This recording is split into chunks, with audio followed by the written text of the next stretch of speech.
Bonjour et bienvenue, chers téléspectateurs de Zareen International Television. Je suis Françoise Giroux et je suis ici pour vous apporter les dernières nouvelles de cette heure. Gulbuddin Hekmatyar a averti dans une note qu'il pourrait être contraint de fuir à nouveau dans les montagnes. Il a déclaré que Moscou et Washington cherchent à conclure un accord dans lequel les États-Unis céderaient l'Ukraine à la Russie et, en contrepartie, la Russie mettrait à la disposition des Américains la base de Bagram et les installations américaines en Afghanistan. Et non. Le chef du Parti islamique d'Afghanistan a appelé les Afghans à s'unir face aux menaces extérieures afin de ne pas être contraints de fuir dans les montagnes. Des sources au Bureau des Nations unies à Kaboul ont indiqué que ces 2 derniers jours, plusieurs employés de l'organisation ont été poursuivis par des membres liés aux talibans et menacés de mort. Selon ces sources, les talibans ont averti les hommes et les familles de ces employés de ne pas laisser leurs filles et parentes se rendre sur leur lieu de travail. Sinon, ils risquent la mort. Suite à l'arrestation d'Abdulkader Khanit, un religieux critique des talibans, les membres de ce groupe ont également emmené son fils de 12 ans avec eux. Des sources proches de la famille de Maulawi Khanit ont déclaré que les forces talibanes ont fait irruption chez lui jeudi avant midi. Elles ont précisé que le fils aîné de Khanit s'est enfui de la maison lors de l'assaut des talibans et que les agents talibans ont emmené à la place le plus jeune enfant de la famille.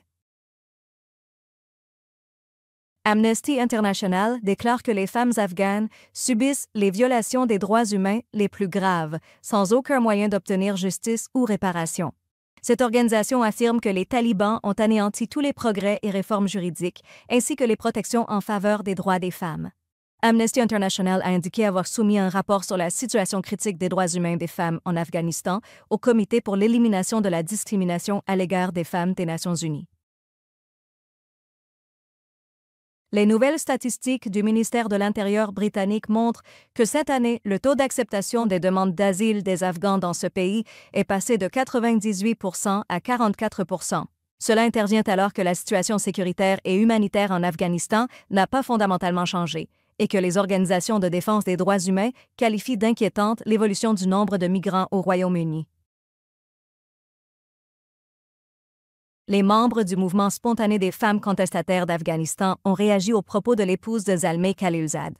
Elle a récemment écrit dans un article que la situation des femmes en Afghanistan sous le régime des talibans est bonne et, contrairement à ce que prétendent les médias, le droit au travail des femmes afghanes n'a pas été supprimé et qu'elles sont occupées à l'agriculture. Selon eux, ils ont exigé une réponse officielle de sa part. Plusieurs explosions survenues dans le quartier juif près de l'aéroport de Sanaa ont fait au moins 19 morts et plus de 40 blessés.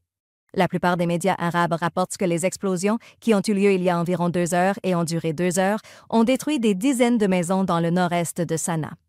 Alors que certaines sources affirment que l'échec du lancement de missiles par les Houthis serait à l'origine des explosions à Sanaa.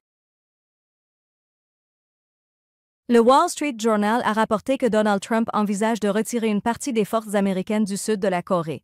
Selon ce rapport, environ 15% du personnel militaire américain pourrait être transféré vers d'autres régions, comme Guam. Cela intervient alors que 2 commandants de haut rang s'opposent à la mise en œuvre d'une telle politique.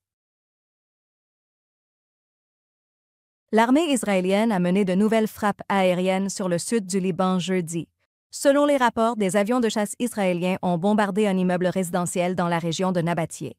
Israël affirme que ces frappes visent à cibler les activités du Hezbollah et ne constituent pas une violation des engagements de cessez-le-feu entre les 2 pays. Après environ 80 jours de blocus total, l'aide humanitaire est entrée dans la bande de Gaza. L'ONU a annoncé qu'environ 90 camions transportant de la nourriture sont arrivés au groupe de secours à l'intérieur de la bande de Gaza. Cependant, l'ONU a averti que cette quantité d'aide est très insuffisante face aux besoins des 2,1 millions d'habitants de Gaza. La journée de la culture Hazara a été célébrée au lycée privé Kanishka dans la ville de Quetta, au Pakistan. Lors de cet événement, les élèves de cette école ont récité des poèmes, interprété des chants et des pièces de théâtre et ont présenté les coutumes et traditions des Hazara.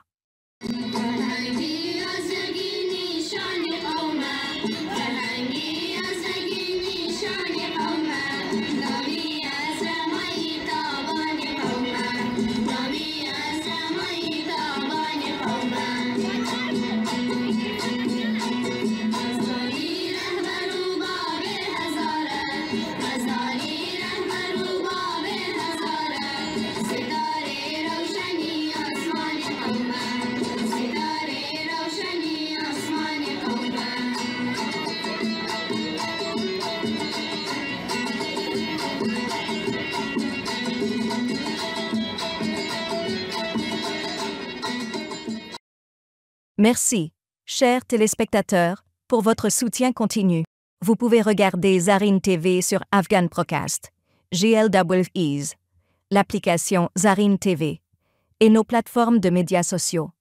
Jusqu'à la prochaine fois, puissiez-vous être enveloppés dans la paix et la miséricorde du divin. Prenez soin de vous et que les bénédictions accompagnent toujours votre chemin.